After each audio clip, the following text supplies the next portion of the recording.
प्रसव की वेदना। वर्तमान दुखद स्थिति में स्वर्ण युग की झांकी। कष्ट का दार्शनिक अर्थ है सुख की पूर्व सूचना। एक तत्वदर्शी का अनुभव है कि जब देवताओं की पृथ्वी पर विशेष कृपा होती है तो वे अकाल, भूकंप, रोग, युद्ध आदि भेजते हैं, जिससे कि विश्व की सुप्त सात्विक शक्तियां पुनः जागृत हो जाएं और संसार में सुख शांति की वृद्धि हो। परमात्मा जिसे कष्ट दे रहे हों, समझना चाहिए कि कोई अदृश्य सत्ता इसका ऑपरेशन करने में जुटी हुई है। माता को जब संतान सुख प्राप्त होने को होता है तो उसे कुछ समय पूर्व प्रसव वेदना सहनी पड़ती है। कुएं में जब पानी कम रह जाता है तो उसे खोदकर गहरा करते हैं ताकि अधिक पानी हो जाए। चाकू को पत्थर पर घिसा जाता है ताकि उसकी धार और तेज हो जाए। सोने का टेढ़ा मेढ़ा टुकड़ा जब आभूषण बनने को होता है तो सबसे प्रथम उसे भट्टी में तपना पड़ता है। लोहा घन की चोट सहे बिना हथियार की शक्ल में नहीं आता। पत्थर से पूजनीय मूर्तियां तब बनती हैं जब छेनी की लाखों चोट उस पर पड़ जाती हैं। मिट्टी के बर्तन आग में पककर पक्के होते हैं। फूल सुई से छिदने के बाद देवताओं के गले में पड़ने लायक हार बन जाता है। चंदन जब घिसा जाता है तब माथे पर लगाने के काम आता है। कपड़ा पत्थर पर चोटें खाकर उजला होता है।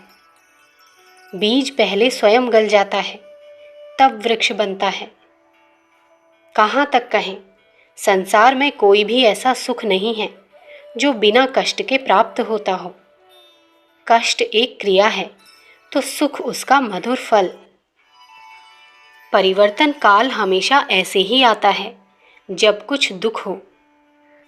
जब ऋतुएं बदलती हैं तो लोग अस्वस्थता का अनुभव करते हैं। क्वार और चैत्र के महीने में दो विरुद्ध ऋतुएं आपस में मिलती हैं। फलस्वरूप उन दिनों फसली बुखार आदि बीमारियां फैलती हैं। मनुष्य एक शरीर छोड़कर दूसरा ग्रहण करता है तो उसे स्वयं मृत्यु का कष्ट सहना पड़ता है। दूसरों को बिछोह कष्ट, राजक्रांतियां, धार्मिक परिवर्तन, सामाजिक हेरफेर, यह बड़े उत्पातों को अपने साथ लाते हैं। कितने ही दोषी और निर्दोष व्यक्ति इनके चक्र में पिसकर चूर चूर हो जाते हैं। जब पेट में बहुत खराबी इकट्ठी हो जाती है तो उल्टी या दस्तों की बीमारी पैदा होती है। खून खराब हो जाने पर फोड़े फुंसी निकल आते हैं। तात्पर्य यह है कि हर परिवर्तन के आगे आगे एक तूफान आता है।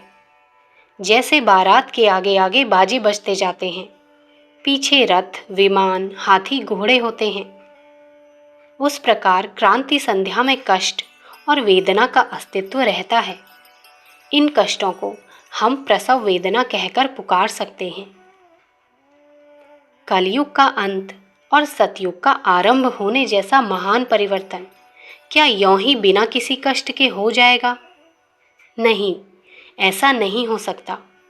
जितना बड़ा कार्य होता है उसी के अनुरूप वेदना भी अवश्य होती है। कल्पांत में महाप्रलय होती है, मनवंतर के अंत में खंड प्रलय होती है और युगांत में प्रलयवत दृश्य उपस्थित होते हैं। नाश की पीठ पर ही निर्माण की आधारशिला रखी जाती है। सैकड़ों वर्ष पूर्व से यह कहा जा रहा था कि संवत 2000 के आसपास कोई बड़ा विग्रह उत्पन्न होगा जिसके पश्चात युग परिवर्तन होगा। यह घड़ी किसी से टाली न जा सकी। बड़े बड़े शांतिप्रिय लोगों के प्रयत्न निरर्थक हुए। आज से कई वर्ष पूर्व एक महायुद्ध हुआ था और महामारी में असंख्य लोग मरे थे और अन्य तरीकों से भी बड़ा नाश हुआ था। महाकाल ने एक हल्की लात मारकर दुनिया को सावधान किया था, पर वह चेती नहीं। इसलिए अब दूसरा ऑपरेशन करना पड़ा है। यह पहले की अपेक्षा बहुत भयंकर है। अभी तो इसका आरंभ ही है, अंत तक बहुत विनाश कर देगा और दुनिया के कान अच्छी तरह ऐंठ देगा कि खबरदार, आगे ऐसी गलती मत करना और सीधे रास्ते पर चलना। चाबुक खाकर जैसे अड़ियल घोड़ा अपनी हट छोड़ देता है, वैसे ही इस दुनिया को भी अपनी हरकतें दुरुस्त करनी होंगी। कली काल में हुए पापों के लिए सभी सृष्टि जिम्मेदार है, क्योंकि मनुष्य जाति समाज जीवी होने के कारण अपने पड़ोसी के पापों की भी उत्तरदायी होती है।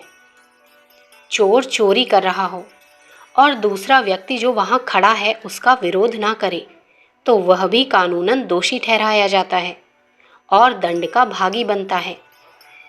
आपके पड़ोसी बुरे कर्म करें और आप उन्हें पत्थर की आंखों से देखते रहें, तो आप निर्दोष नहीं कहे जा सकते।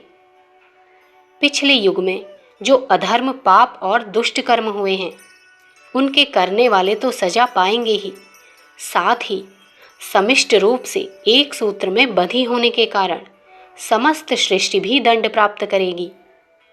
आज वही दंड मिल रहा है। भिन्न भिन्न प्रकार की आपदाएं इस समय मनुष्य जाति पर आ रही हैं। यह हमारे पिछले कर्मों का दंड है। अब भगवान चाहते हैं कि पूर्व पापों का दंड भोगकर हम शुद्ध हो जाएं और भविष्य में नवीन व्यवस्था का आनंद भोगें। वर्तमान समय के अनेकानेक कष्ट एक प्रकार की प्रसव वेदना है, जिसके पश्चात छाती को ठंडी करने वाला पुत्र रत्न प्राप्त होगा। इस रत्न का नाम होगा सतयुग। अखंड ज्योति, जनवरी सन 1942, पृष्ठ संख्या 38-39। विचार क्रांति दूत यूट्यूब चैनल को सब्सक्राइब करें एवं अगले वीडियोस प्राप्त करने के लिए बेल आइकन दबाएं। धन्यवाद।